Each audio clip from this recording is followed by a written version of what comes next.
नमस्कार, के TV news में आपका स्वागत है। मैं हूं स्तुति और आइए एक नजर डालते हैं शहर की प्रमुख सुर्खियों पर। मुख्यमंत्री ने जीआई टैग बनारसी लंगड़ाम, हरी मिर्च व अन्य सब्जियों से भरे कंटेनर को हरी झंडी दिखाकर निर्यात हेतु किया रवाना।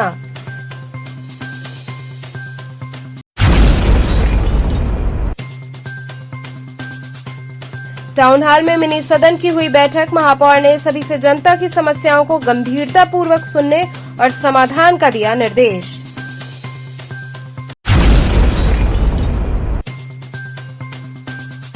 भिखारीपुर पूर्वांचल विद्युत वितरण निगम में हुई जन सुनवाई।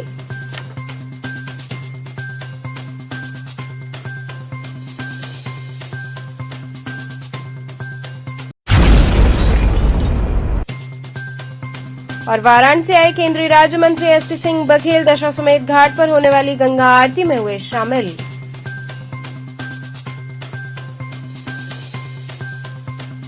और अब खबरें विस्तार से। मुख्यमंत्री ने जीआई टैग बनारसी लंगड़ाम, हरी मिर्च व अन्य सब्जियों से भरे कंटेनर को हरी झंडी दिखाकर निर्यात हेतु रवाना किया। पूर्वांचल के अन्नदाताओं के लिए सोमवार का दिन बहुत बड़ा था। मुख्यमंत्री योगी आदित्यनाथ ने एकीकृत पैक हाउस से जीआई टैग बनारसी लंगड़ाम, हरी मिर्च और अन्य सब्जियों से भरे कंटेनर को हरी झंडी दिखाकर निर्यात के लिए रवाना किया। इस मौके पर मुख्यमंत्री योगी आदित्यनाथ ने कहा कि उत्तर प्रदेश का किसान पूरे देश के लिए अकेले 20% खाद्यान्न का उत्पादन करता है। उन्होंने कहा कि यदि अन्नदाता समृद्ध होगा तो देश समृद्ध होगा। भारत जैसी उपजाऊ भूमि दुनिया में कहीं नहीं है। पिछले 3 से 4 वर्षों के अंदर उत्तर प्रदेश से निर्यात में 400 गुना की वृद्धि हुई है। अकेले उत्तर प्रदेश 19,000 करोड़ रुपए से अधिक का निर्यात करता है, जिसे दुगना किए जाने का लक्ष्य रखा गया है। वहीं 9 सालों में किसानों की आय दुगनी से अधिक हुई है। देश की अर्थव्यवस्था $5 ट्रिलियन करने में उत्तर प्रदेश महत्वपूर्ण भूमिका निभाएगा। इस दौरान हजारों की संख्या में किसान, एफपीओ और निर्यातक उपस्थित थे। सीएम योगी आदित्यनाथ ने कहा कि प्रधानमंत्री नरेंद्र मोदी के नेतृत्व में आज पूरा देश विकास और समृद्धि की एक नई ऊंचाइयों को प्राप्त कर रहा है। किसानों को अब अंतर्राष्ट्रीय बाजार मिले, इसलिए पैक हाउस की शुरुआत हुई है। अब एपीटा के द्वारा कंटेनर और कार्गो की सुविधा के साथ ही राज्य सरकार भी कार्यक्रम को आगे बढ़ा रही है। मुख्यमंत्री योगी आदित्यनाथ ने करखियाव एग्रो पार्क के पैक हाउस से हरी झंडी दिखाकर बनारसी लंगड़ाम को दुबई के लिए रवाना किया। मुख्यमंत्री ने जिन 3 कंटेनर्स को हरी झंडी दिखाकर रवाना किया, उनमें बनारसी लंगड़ाम, गाजीपुर व आसपास के अन्य जिलों की हरी मिर्च एवं अन्य सब्जियां प्रमुख हैं। इस दौरान सीएम ने पैक हाउस के primary processing area, fruit processing area एवं वेजिटेबल प्रोसेसिंग एरिया को देखा और उसके बारे में जानकारी ली, साथ ही आवश्यक दिशा निर्देश भी दिए। महाराष्ट्र से कर रहे थे, अब हम यूपी से भी स्टार्ट किए और हम चाहते हैं कि यहाँ से ज़्यादा यहाँ की ग्रीन चिली हम एक्सपोर्ट करें दुबई, क्योंकि इसकी जो डिमांड है मिडिल ईस्ट में वो काफ़ी है इंडियन ग्रीन चिली की। और हम समझते हैं कि अभी यूपी स्टेट के जो फार्मर्स हैं उनको अच्छे से अच्छा एक्सपोर्ट का वैल्यू का पैसा मिले, वो हमारी कोशिश है, क्योंकि हम हैं यूपी के। टाउन हॉल में मिनी सदन की बैठक संपन्न हुई। महापौर ने सभी को जनता की समस्याओं को गंभीरतापूर्वक सुनने और समाधान का निर्देश दिया। टाउन हॉल में नगर की विभिन्न समस्याओं को देखते हुए मिनी सदन की बैठक हुई, जिसमें आज महापौर अशोक तिवारी सहित विभिन्न वार्डों के पार्षद व नगर निगम, जल संस्थान, नगर स्वास्थ्य अधिकारी सहित अन्य अधिकारियों ने उपस्थित होकर नगर की समस्याओं को गंभीरता से सुना। महापौर ने भी सभी पार्षदों की बातों को सुना व शीघ्र समस्याओं के निस्तारण की बात कही व अधिकारियों सहित पार्षदों को भी हिदायत दी कि किसी भी समस्या को जनता अगर कहती है तो उसे गंभीरता से लेते हुए निस्तारण करें। किसी का मोबाइल फोन बंद नहीं होना चाहिए, मोबाइल उठते रहना चाहिए, वो पार्षद हो या अधिकारी, अन्यथा कार्रवाई की जाएगी।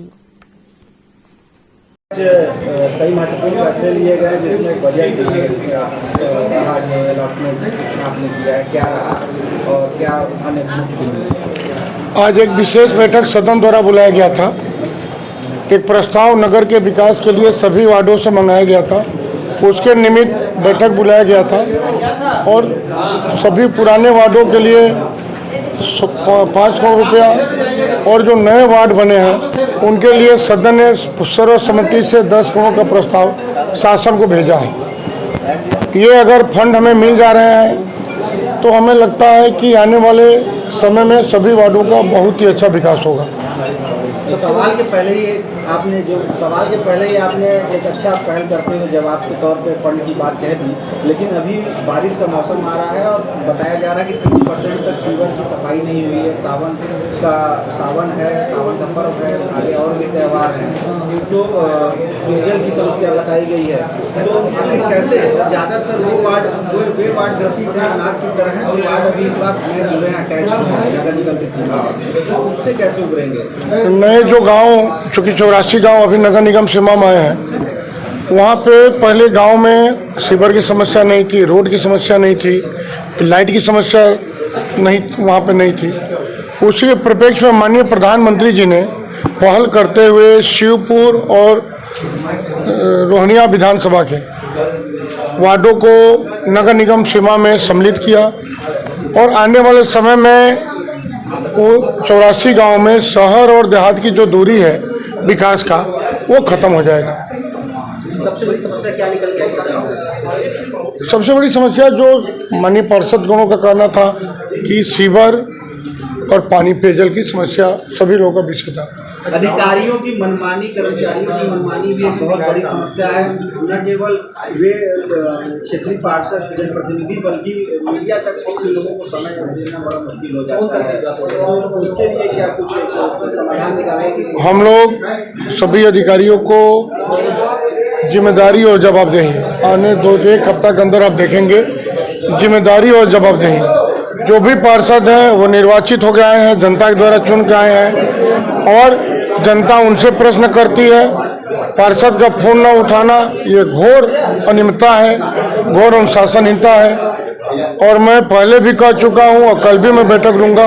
अगर आज के बाद अगर कोई किसी भी पार्षद की समस्या अगर फोन न उठा हुआ, उसके वार्ड की कोई समस्या आई, तो जो भी अधिकारी कर्मचारी होगा उसके जो भी हम लोग अधिकार होंगे हम कार्रवाई करेंगे। राइट साहब ने एक बड़ा अच्छा शुरुआत करने की बात का ऐलान किया है कि वो सूचना पट जो मनमानी के नहीं, मैंने सदन में ये कहा कि जो भी विकास काम हो रहे हैं, जिस वार्ड में हो रहे हैं, उस वार्ड में कितना जो रोड है, कितने का टोटल रोड है, चौड़ी कितनी है, उसका स्ट्रेंथ कितना है, उसमें जो मानक है वो क्या क्या है, आम जनता को, हमारे जनप्रतिनिधि को पता होना चाहिए। जो हमारे वार्ड में काम हो रहे हैं वो काम क्या हो रहे हैं, कितने का काम है, उसका एस्टिमेट कितने का है, उसकी चौड़ाई कितनी है, मोटाई कितनी है, सीमेंट कितना लगना है, गिट्टी कितना लगना है, बालू कितना लगता है। तो इससे एक पारदर्शिता भी आएगी और हमें लगता है गुणवत्ता भी, जो हम नहीं करें खराब काम हुआ है लेकिन गुणवत्ता 100% उसको मेंटेन होगा।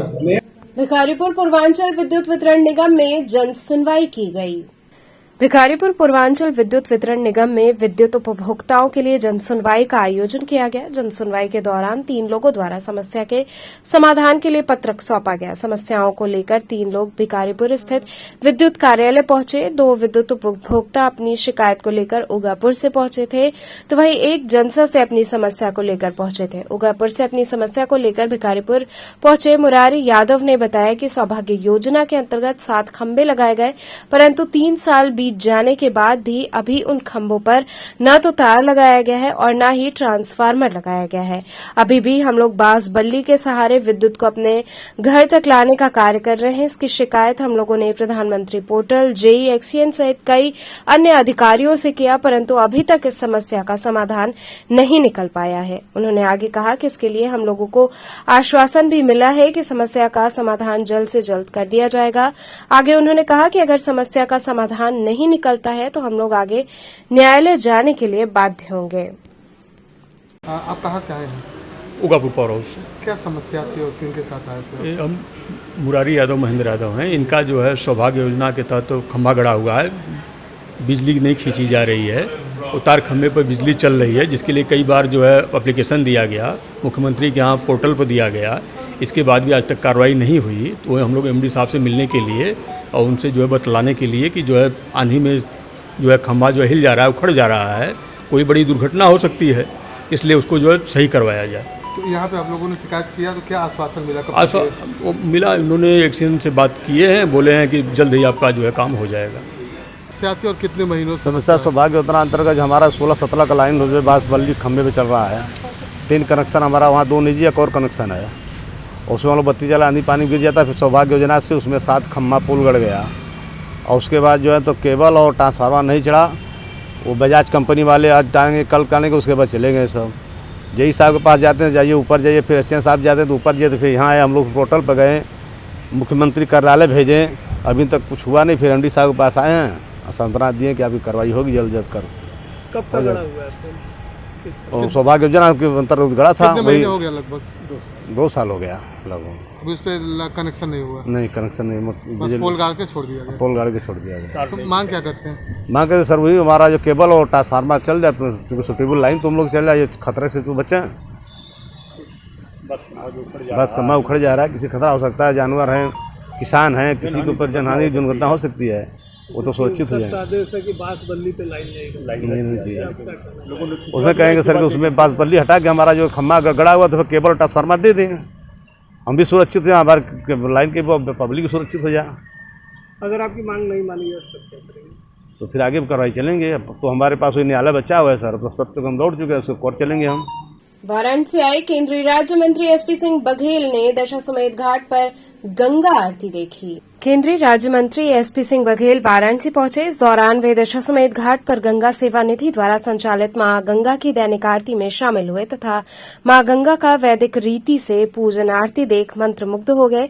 केंद्रीय राज्य मंत्री SP सिंह बघेल का गंगा सेवा निधि के अध्यक्ष सुशांत मिश्रा, कोषाध्यक्ष आशीष तिवारी, सचिव हनुमान यादव ने प्रसाद व मेमेंटो से स्वागत किया। केंद्रीय राज्य मंत्री द्वारा विजिटर बुक में लिखा गया, गंगा सेवा निधि द्वारा पतित पावनी मां गंगा के पूजन व आरती में उपस्थित रहने का अद्भुत अवसर हम लोगों को दिया गया, इसके लिए गंगा सेवा निधि का आभार। इस दौरान दशाश्वमेध घाट पर लगभग 1 घंटे तक वे मौजूद रहे। इस दौरान उन्होंने घाट पर बनारसी चाय का भी आनंद लिया। सीएम साहब का दौरा भी था, आज आपने गंगा आरती भी लिखा, क्या कहेंगे?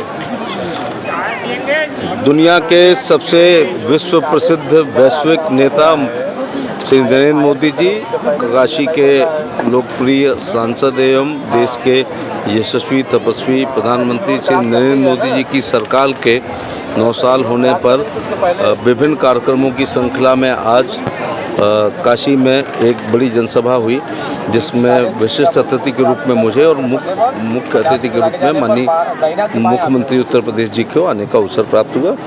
इस दौरान हम लोगों ने 9 साल के क्रियाकलापों की कॉपी को काशी की जनता से और देश की जनता से जचवाने का काम कर रहे हैं। इस दौरान 9 साल में किए गए विकास कार्य, लोक कल्याणकारी कार्य, गरीब हित, सेवा सुशासन और गरीब कल्याण जो है उसको बताने का प्रयास किया। उत्तर प्रदेश के मुख्यमंत्री जी ने इस दौरान उत्तर प्रदेश सरकार उत्तर प्रदेश में क्या कर रही है, किस प्रकार से केंद्र सरकार की योजनाओं को धरती पर उतार रही है, किस प्रकार से 30-40 हज़ार करोड़ का काम माननीय प्रधानमंत्री जी के द्वारा इस लोकसभा में हुए हैं, उसको हमने जनता से अवगत कराने का काम किया। और आज जो गंगा घाट पर हम लोग आरती में शामिल हुए हैं, ऐसा करके यहाँ पर्यटन की दृष्टि से प्रधानमंत्री जी ने बहुत ही काशी को महिमा मंडन हुआ है।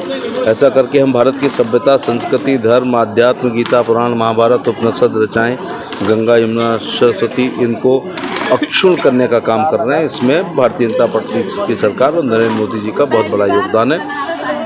मैं बिफोर कॉरिडोर के निर्माण से पहले आया था और आफ्टर आया हूँ, हम अंतर महसूस कर रहे हैं। मैंने कॉरिडोर की आज दर्शन की फ़ोटो अपनी पत्नी को भेजा तो उसका कहना था कि तुम अन्य कहीं जगह पे हो, क्योंकि वो काशी विश्वनाथ की कई बार दर्शन किए हैं लेकिन कॉरिडोर के पहले किए हैं। इसलिए ये अंतर महसूस वही कर सकता है जिसने निर्माण से पहले निर्माण कर। मैं इस अवसर पर अहिल्याबाई होलकर जी का के घाट पर बैठ कर धन्यवाद भी देना चाहूँगा कि औरंगजेब द्वारा तोड़ी गई ज्योतिर्लिंग के बाद पहला जीर्णोद्धार प्रातः वंदनीय पूर्ण श्लोका लोक माता इंदौर की महारानी अहिल्याबाई होलकर जी ने किया था और दूसरा जीर्णोद्धार देश के प्रधानमंत्री श्री नरेंद्र मोदी जी ने किया। बनारस एक अद्वितीय, अलौकिक, साहित्यिक, सांस्कृतिक धरोहर से भरपूर शहर है। ये बुद्धिजीवियों का शहर है, इसका एक अवगढ़पन अलग है। और ये एक जीवंत शहर है जो जहाँ लोक भाषा, लोक भोजन, लोक भूषा, लोक साहित्य, लोक संगीत, लोक कला को यहाँ अक्षुण्ण रखा जाता है। मैं ऐसे काशी को प्रणाम करना चाहता हूँ। बीएचयू ज्योतिष विभाग के प्रोफेसर विनय कुमार पांडे ने इस वर्ष पड़ रहे 2 श्रावण मास के महत्व को विस्तार से बताया। काशी हिंदू विश्वविद्यालय स्थित संस्कृत विद्या धर्म विज्ञान संकाय के प्रोफेसर विनय कुमार पांडे ने इस साल लगने वाले 2 सावन माह की महत्ता पर विस्तार से प्रकाश डाला। उन्होंने बताया कि इससे पहले 2004 में 2 सावन लगा था। उन्होंने बताया कि हर 18 साल से लेकर 20 साल के बाद 2 सावन लगता है। इस बार लगने वाला 2 सावन माह काफी फलदायी है। सावन माह बाबा भोले की पूजा आराधना करने हेतु विशेष माह होता है। भगवान शिव को बेलपत्र जल सबसे प्रिय है और ये सभी जगह सहज ही उपलब्ध होता है। इस बार 2 सावन में भगवान विष्णु और भगवान शंकर का पूजन लोग करेंगे। सावन माह में लोगों को सात्विक मन, सात्विक विचार से भगवान शिव की आराधना करनी चाहिए। मान्यता है कि भगवान शिव सावन माह में किए गए पूजा पाठ से प्रसन्न होते हैं तथा भक्तों को मनोवांछित फल देते हैं। उन्होंने आगे कहा कि अगर गंगा जल उपलब्ध नहीं हो रहा है तो घर में इस्तेमाल होने वाले साफ जल को भी शिवलिंग पर चढ़ाने पर मनोवांछित फल की प्राप्ति होती है। इस बार 2 सावन लग रहा है तो कितने वर्षों बाद लगता है और क्या मान्यता होती है इसकी? देखिए, ये जो श्रावण मास होता है ये चैत्रादि मास होता है। चैत्रादि मास का मतलब ये होता है कि ये जो चांद्र मास होते हैं जिनकी चैत्र, वैशाख, ज्येष्ठ, आषाढ़ इत्यादि संज्ञा होती है, तो उसी क्रम में श्रावण मास आता है। श्रावण मास प्रत्येक वर्ष में प्राकृत अगर समझें तो ये 12 महीने हैं और जिसमें सूर्य की संक्रांतियों के द्वारा ये सिद्ध होते हैं। लेकिन प्रत्येक तीसरे वर्ष अधिक मास लगता है। क्योंकि हमारे यहाँ जो भारतीय काल गणना है उसमें सौर एवं चांद्र दोनों मानों का सम्मिश्रण होता है। जो वर्ष हमारे यहाँ लिया जाता है वो सौर लिया जाता है और जो मास जो है ये जो चैत्र, वैशाख इत्यादि हैं ये चांद्र लिए जाते हैं। तो चांद्र और सौर के सम्मिश्रण से प्रत्येक तीसरे वर्ष अधिमास की स्थिति उत्पन्न होती है। तो ये अधिमास चैत्रादि 12 महीनों में से किसी भी महीने में पड़ सकता है। तो इस वर्ष जो है वो संयोग से श्रावण मास में पड़ रहा है। और जब भी अधिक मास होता है तो जिस मास में अधिक मास होता है वो मास 2 महीने का हो जाता है, 2 चांद्र मासों का हो जाता है। तो इस बार जो है श्रावण जो है वो 2 चांद्र मासों का हो रहा है।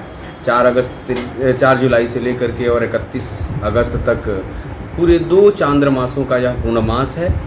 श्रावण मास की जो विशेषता है वो भगवान शिव का इसे मास माना जाता है और भगवान शिव के मास में भगवान शिव की आराधना जो होती है विशेष फलदायी होती है। तो हम सभी को भगवान शिव के मंदिर में जा कर के और स्वच्छ मन से, पवित्र मन से भगवान शिव को जल से अभिषेक करना चाहिए, बिल्वपत्र चढ़ाना चाहिए और जो भी पूजा द्रव्य और पूजन पदार्थ आपको उपलब्ध हो सके, गाय का दूध, गंगा जल इत्यादि, वो सब भगवान शिव को अर्पित करना चाहिए।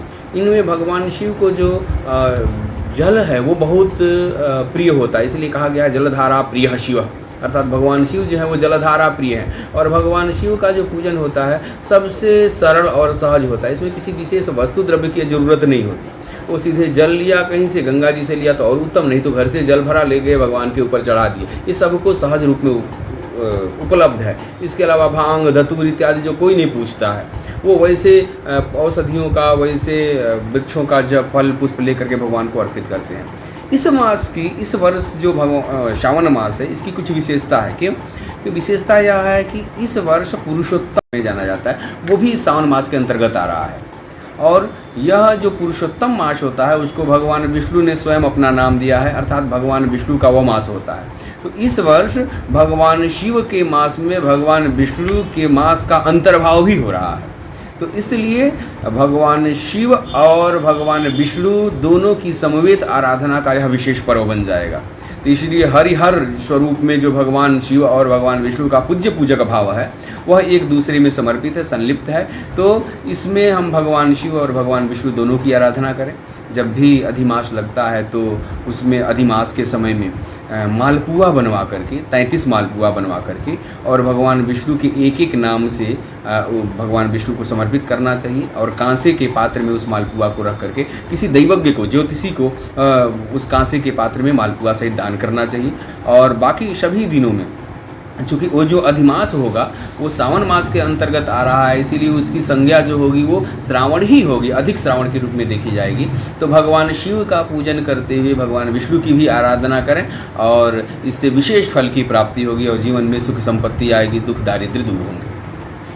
तो ये श्रावण मास में क्या क्या बरतना चाहिए, सावधानी बरतना चाहिए, किस तरह से? देखिए, हमारे यहाँ जो व्रत पर्व के नियम बताए गए हैं, सात्विक मन से, शुद्ध सात्विक मन से, अभक्षाभक्ष से दूर रहना चाहिए। जैसे कुछ लोग मांसाहार भी करते हैं तो उन्हें कम से कम इस श्रावण मास में, भगवान विष्णु के इस उत्तम मास में और भगवान शिव के इस श्रावण मास में छोड़ देना चाहिए। सात्विक भोजन करना चाहिए, पवित्र मन से रहना चाहिए, किसी की वंचना नहीं करनी चाहिए, किसी को ठगी नहीं करना चाहिए, किसी को अपशब्द नहीं बोलना चाहिए, कहीं झूठ नहीं बोलना चाहिए। तो पवित्र मन से शुद्ध श्रावण मास का अनुष्ठान एक तरह का एक अनुष्ठान है और घर में, किसी देवालय में कहीं जा कर के और भगवान शिव का अर्चन करना चाहिए। विशेष जो सोमवार के दिन आते हैं वो भगवान शिव को समर्पित होते हैं, उन दिनों में व्रत रखना चाहिए और व्रत रख करके पूजन की जो विधियां हैं, जो सबसे पहले जल चढ़ाने से लेकर के और राजसोपचार तक, तो उस किसी भी विधि से अपने सामर्थ्यानुसार भगवान शिव का व्रत और पूजन करना चाहिए।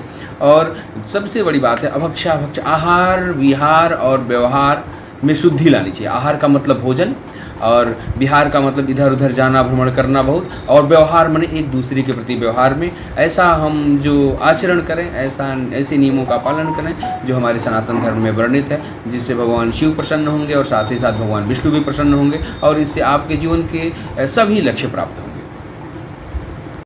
यहाँ रुकेंगे एक छोटे से ब्रेक के लिए, आप बने रहिए KTV के साथ।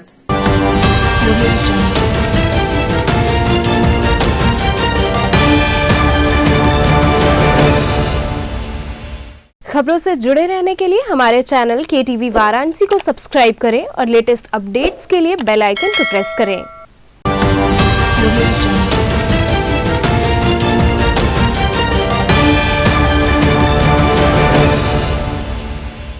ब्रेक के बाद आपका स्वागत है। लंका थाना अंतर्गत सामने घाट पर अज्ञात व्यक्ति का शव मिला। लंका थाना अंतर्गत सामने घाट स्थित गंगा नदी में एक 50 वर्षीय अज्ञात व्यक्ति का शव मिलने से क्षेत्र में सनसनी फैल गई। स्थानीय नागरिकों ने पुलिस को सूचित किया। सूचना पर पहुंची पुलिस शव की शिनाख्त में जुटी रही। बताया जा रहा है कि दरोगा प्रसाद भारद्वाज प्रतिदिन गंगा स्नान करने जाते हैं। उसी दौरान उन्होंने एक व्यक्ति का शव गंगा में उतराया हुआ देखा। पुलिस की माने तो व्यक्ति की उम्र लगभग 50 वर्ष है और ये लगभग 5 दिनों पुराना शव प्रतीत हो रहा है। ये गंगा में कहीं से बहते बहते सामने घाट पहुंचा है। शव के पास से कुछ ऐसा बरामद नहीं हुआ जिससे शिनाख्त की जा सके। जैसा कि आज सुबह सुबह मैं रामनगर की तरफ जा रहा था और जैसे ही रामनगर पुल पे पहुंचा तो पहले तो मैं माँ गंगा जी को प्रणाम करता हूं। अचानक नदी में एक ऐसा हलचल दिखा मुझे कि कुछ ब्लैक डार्क दिखा, लेकिन जब गाड़ी अपना रोका तो पुल के नीचे ही एक लाश दिख रही थी जो मृत शरीर शव था और लगता है कि 1-2 दिन पुराना रहा होगा, बह के जा रहा था। और हम वहाँ पे मैं अकेले रुका, कोई रुका नहीं था, लेकिन हमको देखते ही पूरी की पूरी वहाँ पे एक जाम लग गया, पुल पे भीड़ लग गई कि क्या है। तो पुलिस प्रशासन को सूचित किया गया कि ये नदी में एक शव उतरा रहा है और पुलिस मौके पहुँची और उसे पोस्टमार्टम के लिए ले गई। नस्वी संस्था व ठेला पटरी व्यवसायी समिति द्वारा गोष्ठी आयोजित हुई। नस्वी संस्था एवं ठेला पटरी व्यवसायी समिति की ओर से पराड़कर भवन के गर्दे सभागार में ठेला पटरी व्यवसायियों की तमाम आ रही समस्याओं को लेकर एक गोष्ठी का आयोजन किया गया, जिसमें व्यवसायियों की ओर से सभी समस्याओं से अशोक निगम सचिव ने आए हुए अधिकारियों को अवगत कराया, जिससे समस्या का निदान हो सके। दिल्ली से चलकर आई नस्वी संस्था से संगीता सिंह एवं सहायक नगर आयुक्त ने सभी समस्याओं को सुना और शीघ्र ही ठेला पटरी व्यवसायियों को उनके हक का लाभ भी सरकार से दिलाने की लोगों ने बात कही। इस मौके पर बड़ी संख्या में व्यवसायी उपस्थित रहे। क्योंकि क्या होगा ना कि उसकी भी एक सीमा होती है, सरकार की एक सीमा होती है कि हम 40,000 लोगों का कराएंगे और लोग करा रहे हैं, लेकिन हमारे वेंडर भाई चूक जाएंगे ना। तो हम चाहते हैं कि आप लोग उससे जुड़े और इसका लाभ उठाएं। National association street vendor of India के द्वारा फेरी पटरी ठेला व्यवसायी समिति से जुड़े सैकड़ों पटरी व्यापारियों के साथ पथ विक्रेता अधिनियम 2014 पर विचार विमर्श संगोष्ठी का आयोजन किया गया, जिसमें प्रमुख रूप से सहायक नगर आयुक्त राकेश अग्रवाल जी, परियोजना अधिकारी निधि वाजपेयी जी, दिल्ली से चल के आई नेशनल कोऑर्डिनेटर संगीता सिंह जी और शहर के प्रबुद्धजन, व्यापारीगण और तमाम ऑर्गेनाइजेशन के लोग उपस्थित हुए थे। शहर में पथ विक्रेता अधिनियम के अंतर्गत जो हमारी पॉलिसी के अंतर्गत टाउन वेंडिंग कमेटी में हमारा अधिकार होना चाहिए, अधिकार के साथ साथ स्मार्ट सिटी में हमारा कुछ कर्तव्य होना चाहिए। प्रधानमंत्री स्वनिधि योजना में काशी को पुनः प्रथम स्थान दिलाने के लिए और शहर के रेहड़ी पटरी वालों के लिए प्रधानमंत्री स्वनिधि योजना के लिए जैसी तमाम योजनाओं से आच्छादित कराने के लिए हम सभी ने जागरूकता की है और प्रयास किया है कि ज़्यादा से ज़्यादा रेहड़ी पटरी वालों को उसका लाभ मिल सके और जिससे वो लाभान्वित हो सके, अपनी रोजी रोजगार को बढ़ावा दे सके। चौक मणिकर्णिका द्वार स्थित माता शीतला की भव्य झांकी सजाई गई। प्रत्येक वर्ष की भांति इस वर्ष भी चौक मणिकर्णिका द्वार स्थित माता शीतला का श्रृंगार बड़े ही हर्षोल्लास के साथ संपन्न हुआ। सर्वप्रथम मां के विग्रह को गंगाजल से स्नान कराया गया। इसके बाद नवीन वस्त्र आभूषण धारण कराकर रंग बिरंगे पुष्पों से मां का भव्य श्रृंगार किया गया। साथ ही हवन पूजन संपन्न हुआ। इस क्रम में प्रसाद वितरण और भक्ति जागरण का कार्यक्रम हुआ। इस मौके पर मुख्य अतिथि के रूप में क्षेत्रीय विधायक डॉ नीलकंठ तिवारी, कैंट विधायक सौरभ श्रीवास्तव मौजूद रहे। आयोजनकर्ताओं में विवेक गुप्ता, अमित श्रीवास्तव, प्रकाश राय, नीलू यादव, शेरू गुप्ता सहित अन्य भक्तगण शामिल रहे।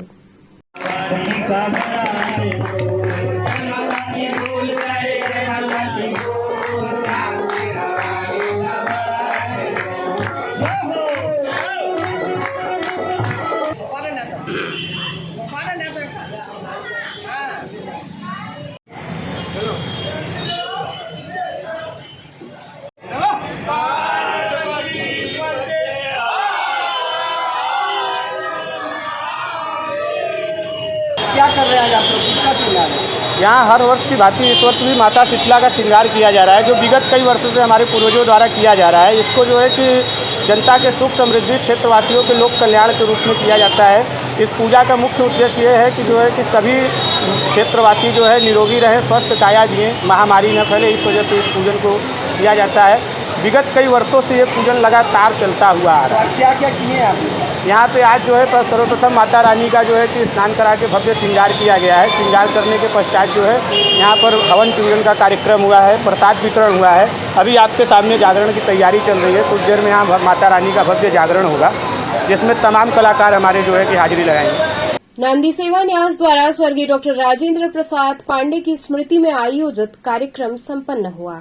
स्वर्गीय डॉक्टर राजेंद्र प्रसाद पांडे की स्मृति में आयोजित 2 दिवसीय समारोह संपन्न हुआ। इस दिन डॉक्टर पांडे की साहित्यिक रचनाओं पर चर्चा और व्याख्यान दिए गए।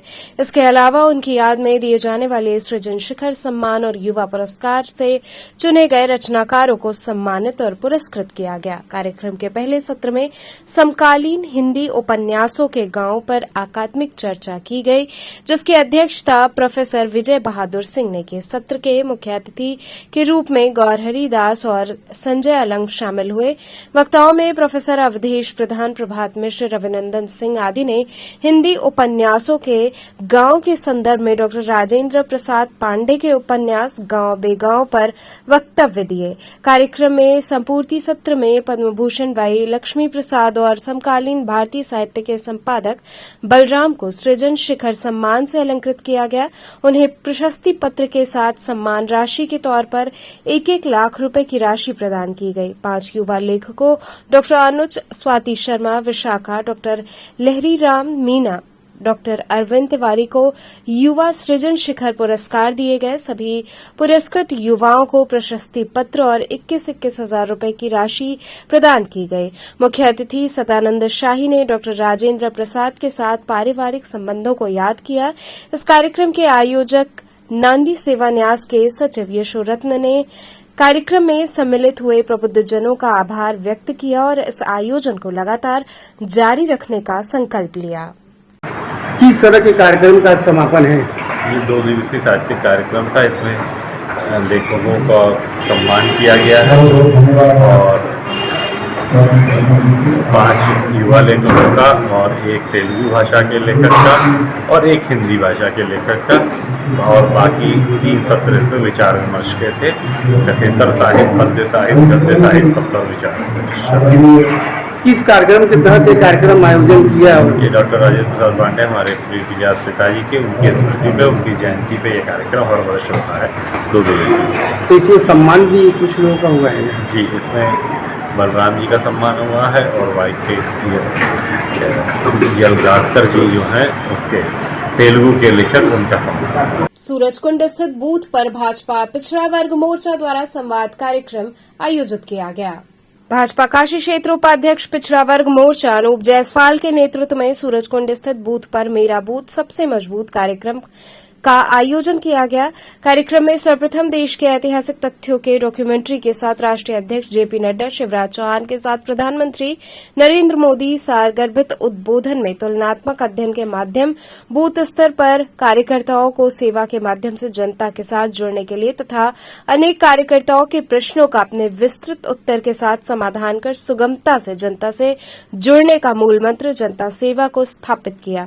कार्यक्रम का संचालन मनीष चौरसिया तथा धन्यवाद ओम प्रकाश यादव, बाबू यादव ने दिया। कार्यक्रम में मुख्य रूप से सिद्धनाथ गौड़, मंगलेश जायसवाल, धर्मचंद, सुनील कन्नौजिया आदि लोग उपस्थित रहे।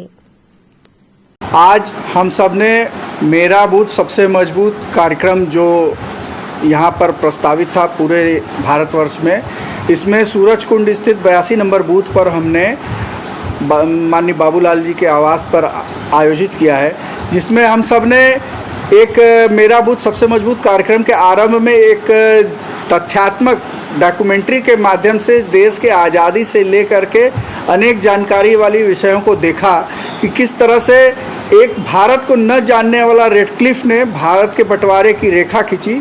न उसे यहाँ का सांस्कृतिक ज्ञान था, न यहाँ के धर्म के बारे में जानकारी थी, और विभाजन की विभीषिका में किस तरह से इस देश के नागरिकों ने उस भयावह मंजर को झेला तथा उसके पश्चात माननीय राष्ट्रीय अध्यक्ष जेपी नड्डा जी, शिवराज चौहान जी का उद्बोधन और उसके बाद माननीय प्रधानमंत्री नरेंद्र मोदी जी का उद्बोधन, हम सब बूथ के कार्यकर्ताओं को एक सारगर्भित उद्बोधन के साथ अनेक जानकारी वाली बात के साथ साथ उन्होंने ये बताया कि किस तरह से हम जनता से सरलता से सुगमता से जुड़ सकते हैं और निरंतर सेवा के माध्यम से उनके हम हृदय में अपना स्थान बना सकते हैं। और जब सेवा के माध्यम से हम किसी के हृदय में स्थान बनाते हैं तो वो हमारे साथ जुड़ जाता है। उन्होंने बताया कि हमें किस तरह से हम राजनीति को सत्ता सुख के लिए नहीं, सेवा के माध्यम के लिए अपनाएं और तुष्टीकरण की राजनीति नहीं, संतुष्टिकरण की राजनीति की ओर बढ़ें, जिससे कि दल से बड़ा देश का उन्होंने मंत्र देते हुए कि दल से बड़ा देश है, इसके लिए हम काम करें और निरंतर हम उनके बताए हुए मार्ग पर पदचिह्नों पर चलने का प्रयास करने के साथ साथ भारतीय जनता पार्टी और भारत को आगे बढ़ाने का काम करेंगे। तो चलते चलते पुनः एक नजर डालते हैं शहर की प्रमुख सुर्खियों पर। मुख्यमंत्री ने जीआई टैग बनारसी लंगड़ाम, हरी मिर्च व अन्य सब्जियों से भरे कंटेनर को हरी झंडी दिखाकर निर्यात हेतु किया रवाना।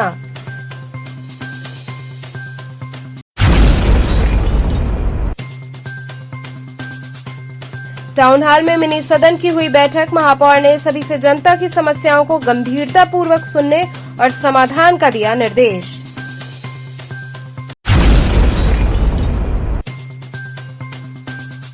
भिखारीपुर पूर्वांचल विद्युत वितरण निगम में हुई जन सुनवाई।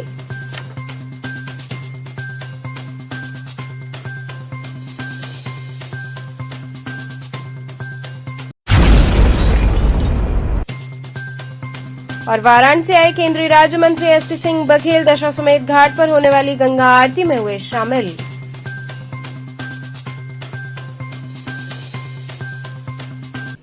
तो ये थे आज के समाचार, कल फिर होगी मुलाकात, तब तक के लिए नमस्कार।